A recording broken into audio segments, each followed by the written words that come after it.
my dear friends, this is Akanksha Singh. Welcome you on YouTube channel Way to JRF. आज हम करने वाले हैं मॉक टेस्ट सीरीज़ नंबर 28। इसके पहले 27 वीडियोज़ आ चुकी हैं। इसका पूरा प्लेलिस्ट है जिसका लिंक डिस्क्रिप्शन में भी दिया है एंड ऊपर आई बटन पे भी दिया है, तो आप पूरी प्लेलिस्ट एक साथ चेक कर सकते हैं। साथ में जो कॉन्सेप्ट वीडियोज़ की प्लेलिस्ट जो वीडियोज़ चल रही है उसकी भी एक प्लेलिस्ट है जिसका लिंक डिस्क्रिप्शन में दिया है एंड ऊपर आई बटन पे भी दिया है। तो वीडियो स्टार्ट करते हैं। एंड उससे पहले अगर आप चैनल पर नए हैं या अभी तक आपने चैनल सब्सक्राइब नहीं किया है तो प्लीज़ चैनल को सब्सक्राइब ज़रूर कर लीजिएगा। एंड टेलीग्राम का लिंक डिस्क्रिप्शन में दिया है, वहाँ से आप टेलीग्राम चैनल को सब्सक्राइब कर लीजिए, ज्वाइन कर लीजिए। आपको वहाँ पे सारे PDF और कुछ क्वेश्चंस मिलेंगे। Now start the video. From which plant source gluten is derived. Gluten is a protein, ठीक है। तो ये प्रोटीन जो ग्लूटिन प्रोटीन है वो कौन से प्लांट सोर्स में पाई जाती है या फिर कौन से प्लांट में पाई जाती है, क्योंकि प्लांट प्रोटीन है ग्लूटिन, इसलिए इसको बोलेंगे कि प्लांट सोर्स से। तो सोया से आता है सोया प्रोटीन, राइस से आता है ओराइजिनिन, ठीक है, कॉर्न से आता है जीन एंड बचा वीट। तो वीट प्रोटीन जो होती है, जो गेहूं में जो प्रोटीन पाई जाती है उसको बोलते हैं ग्लूटिन। सोया से जो प्रोटीन मिलती है उसको सोया प्रोटीन बोलते हैं। राइस मीन्स चावल से जो प्रोटीन मिलती है उसको ओराइजिन बोलते हैं, ओराइजिनिन। और जो कॉर्न से मीन्स मक्का से मिलती है उसको बोलते हैं जीन प्रोटीन। और जो गेहूं से मिलती है उसको बोलते हैं ग्लूटिन। और ग्लूटिन मेनली वीट में ही प्रेजेंट होती है, गेहूं से ही मिलती है। Next question is HDL is synthesised and secreted from. HDL means high density lipoprotein, जो कि हमारे हार्ट के लिए बेनिफिशियल होता है, हमारी बॉडी के लिए अच्छा होता है। तो HDL कहाँ सिंथेसाइज होता है और सिक्रीट होता है? सिंपल सी बात है, जहाँ सिंथेसाइज होगा वहीं से सिक्रीट होगा। तो कहाँ सिंथेसाइज होता है? यह है लीवर। पेंक्रियाज में ग्लूकागॉन और इंसुलिन सिक्रीट करते हैं। लीवर से HDL हाई डेंसिटी लाइपोप्रोटीन जो है लीवर में सिंथेसाइज होता है और लीवर से सिक्रीट होता है। और यह जो हाई डेंसिटी लाइपोप्रोटीन है ये हमारे हार्ट के लिए अच्छा होता है, हार्ट को हेल्दी रखने में हेल्प करता है। Next is marry to more than one wife is. जहाँ पे एक से ज़्यादा वाइफ से शादी करना या जहाँ पे एक से ज़्यादा पत्नियाँ होना, मीन्स एक पर्सन की एक से ज़्यादा पत्नियाँ हैं, तो उस कंडीशन को क्या कहते हैं? तो उस कंडीशन को कहते हैं पॉलीगैनी। पॉलीगैनी मीन्स एक पति और उसकी कई सारी पत्नियाँ होना। जहाँ पे एक पर्सन कई सारी वाइफ से शादी करता है उसको बोलते हैं पॉलीगैनी। पॉलीएंड्री इसका जस्ट अपोजिट होता है, जहाँ पे एक female marry to many males, यहाँ पे one male marry to many female, ठीक है। जहाँ पे एक मेल बहुत सारी फीमेल से वाइफ शादी करता है उसको बोलते हैं polygyny. Next is which food service system produces food at central unit and distributed processed food to other small unit। Means जहाँ पे फूड एक सेंट्रल यूनिट है जहाँ पे सारा फूड प्रिपेयर होता है, उसके बाद उसको स्मॉल यूनिट्स में डिस्ट्रीब्यूट किया जाता है। इस फूड सर्विस या इस टाइप का जो फूड सर्विस होता है या फूड सर्विस सिस्टम है उसको क्या बोलते हैं? तो जहाँ पे सारा फूड एक साथ प्रिपेयर किया जाता है उसके बाद उसको स्मॉल यूनिट्स में डिस्ट्रीब्यूट किया जाता है उसको बोलते हैं कमिश्री। देखो नॉर्मली आपने हॉस्पिटल्स में देखा होगा जहाँ पे एक किचन होता है, वहाँ पे सारा फूड प्रिपेयर होता है, उसके बाद वो अकॉर्डिंग टू वार्ड्स में भेजा जाता है अकॉर्डिंग टू पेशेंट, जिस पेशेंट के लिए जो फूड था। तो ये कमिश्री टाइप का फूड सिस्टम है। कन्वेंशनल मीन्स जो हमारे ट्रेडिशनल कुकिंग मेथड है वो हो जाएगा। एंड ये जो एक जगह पे सारा फूड प्रिपेयर करना उसको यूनिट्स स्मॉल यूनिट्स में डिस्ट्रीब्यूट करना उसको बोलते हैं कमिश्री सर्विस। तो ये हिंदी में है। And the next is which of the following governs the selection of needle. Needle means सुई। निडल का सिलेक्शन कौन से फॉलोइंग जो पॉइंट्स हैं इनके कौन से पॉइंट के बेसिस पे निडल का सिलेक्शन किया जाता है? Type of thread, type of fabric, stitch length and tension of thread. जो निडल का सिलेक्शन करते हैं वो मेनली डिपेंड करता है कि टाइप ऑफ फैब्रिक कैसा है। अगर फाइन फैब्रिक है तो फाइन पतली निडल देखेंगे, अगर रफ फैब्रिक है, थोड़ा सा हार्ड फैब्रिक है तो उसके लिए दूसरी निडल सेलेक्ट करेंगे।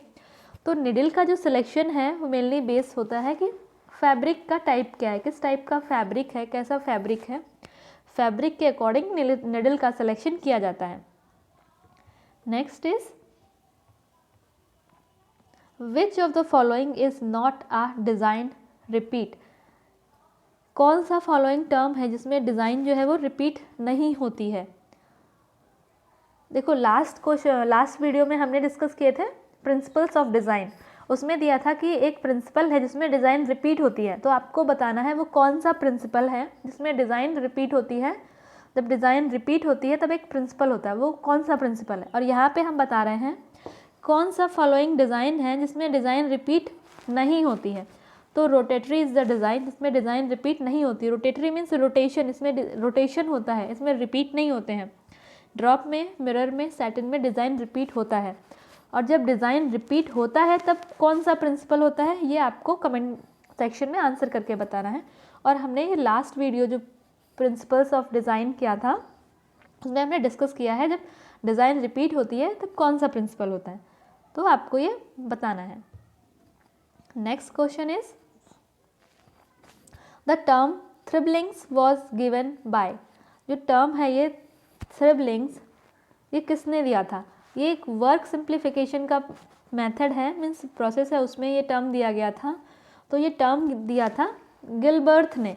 ये टर्म जो है ये गिलबर्थ ने दिया था। ये कुछ नहीं, इन्हीं के नाम के जो ये वर्ड्स हैं इनको सफल कर दिया उन्होंने, शफल करके जो नया टर्म बना दिया उसको बना दिया थ्रिबलिंग्स। प्रैंग ने कलर थ्योरी दी थी, मंडल ने जो क्लासेस ऑफ चेंज के लॉज थे, 5 क्लासेस ऑफ चेंज इन्होंने दिया था। एंड निकल एंड डॉर्सी ने जब मंडल की 5 जो इन्होंने क्लासेस ऑफ चेंज दिया था इनको स्टडी करके इनको 3 में डिवाइड कर दिया था। तो मंडल ने 5 क्लासेस ऑफ चेंज दिए थे, निकल एंड डॉर्सी ने उनको 3 में फिर से डिवाइड किया था। Next question is releasing pent up emotional energy is. Emotional energy, releasing pent up emotional energy is emotional catharsis. Means severe stage of emotions, जहाँ पे बिल्कुल सीवियर कंडीशन होती है, फिर वो पॉजिटिव इमोशंस हो, नेगेटिव इमोशंस हो, कैसे भी इमोशंस हो, वहाँ पे वो फिर एक्सप्रेस होते हैं। Means highest point of emotions उसको बोलते हैं emotional catharsis. Body control simple means mental balance, ये भी इमोशन से रिलेटेड नहीं है। देन इमोशनल अगर सिक्योरिटी है तो वो बैलेंस्ड होंगे इमोशन, पॉजिटिव एंड नेगेटिव, कोई भी हाई पीक पे नहीं पहुंचेगा। Emotional security, emotional energy release pent up means अचानक से रिलीज होना। जब इमोशन कैथारसिस होगा मीन्स इमोशंस हाई इतने ज़्यादा सीवियर होंगे, इतने ज़्यादा डीपेन होंगे कि वो अचानक से रिलीज होगा, उस पर मीन्स कंट्रोल नहीं रहना, उसको बोलते हैं emotional catharsis. Next question is deliberate manipulation of people's belief, value and behavior through words, gesture, image is known as। जब people के जो values हैं, उनके जो beliefs हैं, उनके जो behavior हैं, उसको change करना through gesture, images and words, उसको क्या कहते हैं। हमने नॉर्मली कम्युनिकेशन में पढ़ा है कि कम्युनिकेशन एक ऐसी प्रोसेस है जिसके थ्रू जो पर्सन के जो बिलीव्स हैं, उनके वैल्यूज़ हैं, उनके बिहेवियर हैं, उनको चेंज किया जा सकता है। मीन्स चेंज करना मीन्स पॉजिटिव डायरेक्शन में चेंज करना। तो प्रोपेगेंडा को बोलते हैं कम्युनिकेशन, ठीक है। तो यहाँ पे हम बोलेंगे कि अगर आता है कि पीपल के जो बिलीव्स हैं, वैल्यूज़ हैं, उनके बिहेवियर को चेंज करना, वो किस में आएगा, तो वो आएगा प्रोपेगेंडा मीन्स कम्युनिकेशन के थ्रू पीपल के जो बिलीव्स हैं, उनके जो वैल्यूज़ हैं, उनके बिहेवियर को चेंज किया जा सकता है। पब्लिसिटी मीन्स किसी चीज़ के बारे में बहुत ज़्यादा प्रचार प्रसार करना। परसुएशन मीन्स किसी को मनाना। परसेप्शन किसी के जो इमोशंस हैं, थॉट्स हैं, उनको समझना। बट प्रोपेगेंडा मीन्स कम्युनिकेशन, जिससे किसी की बिलीव्स, वैल्यूज़ एंड बिहेवियर को समझा जा सकता है, उसको बोलते हैं प्रोपेगेंडा और communication. Next is a dowry means दहेज क्या है, डाउरी क्या है। It is a compensation to bride's family for losing her daughter. नहीं, ये जो ब्राइड की फैमिली है मीन्स लड़की वाली फैमिली को दिया जाता है कि वो अपनी लड़की को भेज रहे हैं, तो ये गलत है। Is a transfer of money और wealth by groom's family for the loss of his labour. Groom की फैमिली के द्वारा दिया जाता है नहीं। ग्रूम मीन्स लड़के वालों की तरफ से, नहीं। Is wealth received by a bride from her husband's family, bride means जो लड़की है, लड़की को हस्बैंड की फैमिली मीन्स जो लड़का है उसकी फैमिली की तरफ से जो पैसे या वेल्थ या जो भी दिया जाता है, तो ये भी गलत है। Is a compensation for taking responsibility for the bride where women are regarded as economical burden, correct. ये जो लड़की की फैमिली की तरफ से दिया जाता है ब्राइड की, जो ग्रूम की फैमिली को एज अ रिस्पॉन्सिबिलिटी की हम लड़की की या फिर जो भी ब्राइड है, ब्राइड की रिस्पॉन्सिबिलिटी के लिए ये ब्राइड की फैमिली की तरफ से लिया जाता है, उसको बोलते हैं डाउरी। ये है हिंदी में। Next is exogamy. एक्सोगैमी क्या है? एक्सो मीन्स एग्जिट, एक्सर्ट मीन्स एक्सटर्नल, गैमी मीन्स कोई सोसाइटी है या जो उनका एरिया है, जो भी सोसाइटी है, सोशल है, उस सोसाइटी के बाहर जाना is exogamy. A rule exogamy, endogamy ये टाइप ऑफ मैरिज है जहाँ पे मीन्स सोसाइटी के अंदर शादी हो रही, दिस इंडोगैमी। सोसाइटी के बाहर पे शादी हो रही, that exogamy. A rule stipulating that one must marry outside one's own group, means जो उनका अपना सेल्फ सोसाइटी है या ग्रुप है, ग्रुप के बाहर शादी करना इज एक्सोगैमी। सही है ये। Rule stipulating one must marry inside, जहाँ पे इनसाइड आता है वहाँ पे होता है इंडोगैमी, ठीक है। यहाँ पे जब आउटसाइड शादी करते हैं दैट इज एक्सो, जब इनसाइड में शादी करते हैं that is endogamy. ENDO, sorry spelling गलत हो गई, ENDO, endogamy, okay. Next is, ये हिंदी में है तो आप हिंदी में भी देख लीजिए। नेक्स्ट आता है an important advantage of exogamy. Exogamy means group के बाहर शादी करना। फिर इसका इम्पॉर्टेंस क्या है कि ग्रुप के बाहर अगर शादी हो रही है तो इसका इम्पॉर्टेंस क्या है, इंपॉर्टेंट क्या है, इसके बेनिफिट्स क्या हैं, एडवांटेजेस क्या हैं। It ensures that individual will marry outside a group. Simple सी बात है, पहले एक्सोगैमी की डेफिनेशन दी है कि इसमें जो पर्सन है वो मैरी करता है आउटसाइड अ ग्रुप, सही है। इट हेल्प करता है establish economic relationship with neighbouring group. Simple सी बात है, अब जब अपने ग्रुप के बाहर है तो ऑब्वियस सी बात है वो नेबर का ग्रुप होगा, किसी भी साइड कहीं भी हो वो नेबर का ग्रुप होगा, तो नेबर के ग्रुप के साथ रिलेशनशिप बनाना और इकोनॉमिक रिलेशनशिप इम्प्रूव करना, ये भी सही है। It reduce the livelihood of warfare, means लड़ाई झगड़े के चांसेस भी कम होते हैं, ये भी सही है। ऑल द अबव, कुल मिला के इसका all the above answer is correct. Exogamy में अगर बाहर ग्रुप के बाहर शादी कर रहे हैं, ठीक है, वहाँ से फिर जो इकोनॉमिक रिलेशनशिप है या नेबर से जो रिलेशनशिप है वो इम्प्रूव होंगे और जो लड़ाई झगड़े के चांसेस हैं वो कम होंगे, तो all the above is the correct answer. ये हिंदी में है। Next is triggering the mind of participants to find out solution for a problem is called.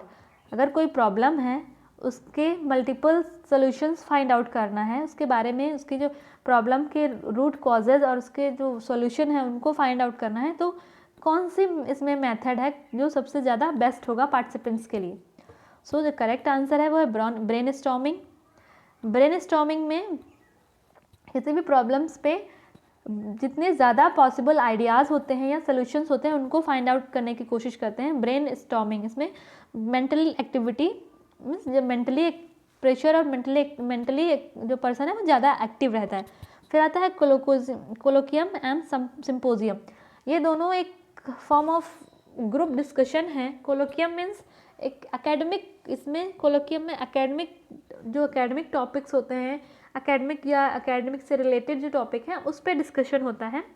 And symposium में सोसाइटी एंड नेचर को लेके डिस्कशन होता है। ये दोनों होते हैं फॉर्मल, बट दोनों फॉर्मल ग्रुप डिस्कशन होती है। कोलोकियम में एकेडमिक बेस्ड होता है, सिम्पोजियम में सोशल एंड नेचर बेस्ड होता है। डिबेट में कोई टॉपिक होता है जिसके प्रोज एंड कॉन्स के बारे में डिस्कस करते हैं। And brain storming is the process जिसमें सलूशन, जो भी प्रॉब्लम है प्रॉब्लम के सलूशन के बारे में बात करते हैं कि अल्टरनेटिव सलूशन क्या हो सकते हैं, उस पर डिस्कस करते हैं। Next question is normal BMI for adult Asian as suggested by WHO, means world health organisation ने जो नॉर्मल एशियन एडल्ट हैं body mass index, BMI means body mass index कितना बताया है। तो बॉडी मास इंडेक्स को जब हम मेज़र करते हैं वो weight in kg weight in kg upon height in metre square, ये इसका फॉर्मूला है, ठीक है। BMI 18 से 23 ये नॉर्मल BMI बताया है एडल्ट्स के लिए WHO ने। अगर 18 से कम है मीन्स पर्सन अंडर वेट है, 23 से ज़्यादा है मीन्स पर्सन ओवर वेट हो रहा है। तो 18 to 23 के बीच का जो BMI है ये नॉर्मल BMI है एशियन एडल्ट्स के लिए, ये बताया है WHO ने। Next question is how much sleep does a typical 9 month old needed. कोई अगर 9 month का बच्चा है तो उसको सोने के लिए कितना टाइम चाहिए, उसको कितना टोटल उसे कितनी देर सोना है। 16 hours including 12 hours overnight and 3 naps, no. 14 hours including 11 hours night and 2 naps, yes ये सही है। 14 hours उसको टोटल सोना है, उसमें 11 घंटे की जो रात वाली नींद होती है वो कंटिन्यू 11 hours होने चाहिए। उसके बाद बचे 3 hours, तो 3 hours की 2 नैप मीन्स थोड़ी थोड़ी देर के लिए 2 बार सो सकता है। तो टोटल मिला के जो 9 month ओल्ड इन्फेंट है या बच्चा है उसको 14 hours, टोटल 14 hours की नींद चाहिए। देन आता है when can you start solid baby food, means solid food baby को सॉलिड फूड कब से स्टार्ट किया जा सकता है। देखो 6 month के बाद स्टार्ट करते हैं, उसको बोलते हैं वीनिंग, और वीनिंग में सॉफ्ट और मैश किया हुआ फूड होता है। तो हम जो 6 month के बाद देते हैं वो सॉफ्ट और मैश्ड फूड होता है, तो वो उसको देते हैं 6 month के बाद। बट यहाँ पे बात कर रहे हैं सॉलिड फूड की, तो वो सॉलिड फूड जो है वो इंट्रोड्यूस करेंगे 8 to 9 month से, ठीक है। जो 6 month पे इंट्रोड्यूस करते हैं उसको बोलते हैं विनिंग फूड, जो कि सॉफ्ट और मैश्ड होता है। सॉलिड फूड इंट्रोड्यूस करते हैं 8 to 9 month, 8 से 9 month की एज में सॉलिड फूड देना स्टार्ट कर देते हैं। Next, when do infant get their first tooth, infant को जो उसके दांत निकलते हैं तो पहला दांत या पहला टूथ कब, मतलब नॉर्मली क्या एज होती है, किस एज पे पहला दांत निकलता है। तो नॉर्मली 5 to 7 month की एज होती है जब पहला दांत निकलता है, normally 5 to 7 month, okay. The female sex hormone is, female sex hormone इसमें से कौन सा है, तो वो है एस्ट्रोजन, दूसरा होता है प्रोजेस्टेरॉन। एस्ट्रोजन एंड प्रोजेस्टेरॉन ये 2 फीमेल सेक्स हार्मोन हैं। उसके बाद आता है प्रोलैक्टिन एंड ऑक्सीटोसिन, ये मिल्क प्रोडक्शन के लिए यूज़ होते हैं, ठीक है। एंड्रोजन ये मेल हार्मोन है। Next is when you can switch formula fed infant to cow's milk, जो इन्फेंट हैं उनको अगर फॉर्मूला वाला मिल्क दे रहे हैं, मीन्स 0 to 6 month तक तो उनको मिल्क ही देना है, तब अगर उनको फॉर्मूला वाला मिल्क दे रहे हैं तो वो फॉर्मूला मिल्क से उनको अगर काऊ का मिल्क देना है तो वो किस एज पे, ये ट्रांजिशन कब किया जाना चाहिए कि फॉर्मूला मिल्क से उनको काऊ मिल्क पे ले जाना है। तो ये ट्रांजिशन जो पीरियड है किस एज में, ट्रांजिशन किस एज में होना चाहिए, तो ये नॉर्मली होता है 9 month की एज पे। जो फॉर्मूला फेड इन्फेंट है उसको अगर काऊ मिल्क पे स्विच करना है कि उसके बाद उसको काऊ का मिल्क देना है, तो ये ट्रांजिशन करने के लिए मतलब फॉर्मूला मिल्क से काऊ मिल्क पे शिफ्ट करने के लिए जो एज रिक्वायर्ड होती है वो होती है 9 month। Next question is an infant can grasp 2 blocks and bang them together, how old is he. अगर कोई इन्फेंट है 2 blocks मीन्स ऐसे 2 ब्लॉक हैं, उनको अगर हाथ से पकड़ के उनको हिला रहा है तो कितनी एज होगी। और ब्लॉक्स को ग्रास्प करना, तो पहले ग्रास्प करने के लिए बच्चा अपने हथेली यूज़ करेगा, उसके बाद फिंगर्स यूज़ करेगा। मीन्स जब बच्चा पहले फर्स्ट टाइम इनको ग्रास्प करेगा तब वो होगी ग्रॉस मोटर एक्टिविटी, क्योंकि वो पूरा हाथ पूरा पाम से पकड़ने की कोशिश करेगा। जब बच्चा वही चीज़ें फिंगर से पकड़ने लगे तो वो आ जाता है फाइन मोटर एक्टिविटी में। तो gross motor activity, fine motor activity, ये 2 मसल डेवलपमेंट के प्रोसेस हैं। तब जब बच्चा 2 ब्लॉक्स को ग्रास्प करके उनको हाथ से पकड़ के हिलाने लगता है, उनको शेक करने लगता है, तब उस टाइम उसकी एज होगी 7 month। 7 month की एज में बच्चे में जो है ग्रॉस मोटर जो भी उनकी एक्टिविटीज़ हैं, ग्रॉस मोटर एक्टिविटी वो प्रॉपर अकॉर्डिंग टू उनकी एज डेवलप होने लगती हैं, डेवलप हो जाती हैं। एंड आपसे जो क्वेश्चन पूछा था कि जब डिज़ाइंस रिपीट होती हैं तब कौन सा प्रिंसिपल होता है, प्रिंसिपल ऑफ डिज़ाइन होता है, वो आपको कमेंट सेक्शन में बताना है। And thank you. ये मेरा फेसबुक पेज है way to JRF with Akanksha Singh, तो आप मुझे यहाँ से कांटेक्ट कर सकते हैं। यूट्यूब चैनल है वे टू JRF, चैनल को सब्सक्राइब ज़रूर कर लीजिएगा। एंड अगर वीडियो आपको अच्छी लगी हो तो लाइक एंड कमेंट करके ज़रूर बताइएगा। एंड क्वेश्चन का आंसर देना नहीं भूलेगा, कमेंट सेक्शन में आपको क्वेश्चन का आंसर देना है। एंड अगर आप चैनल पर पहली बार हैं या अभी तक आपने चैनल सब्सक्राइब नहीं किया है तो चैनल को ज़रूर सब्सक्राइब कर लीजिएगा। एंड वीडियो को अपने फ्रेंड्स के साथ ज़्यादा से ज़्यादा शेयर करिए। जल्दी ही मिलते हैं नेक्स्ट वीडियो में, तब तक के लिए wish you all the very best, good luck, bye bye.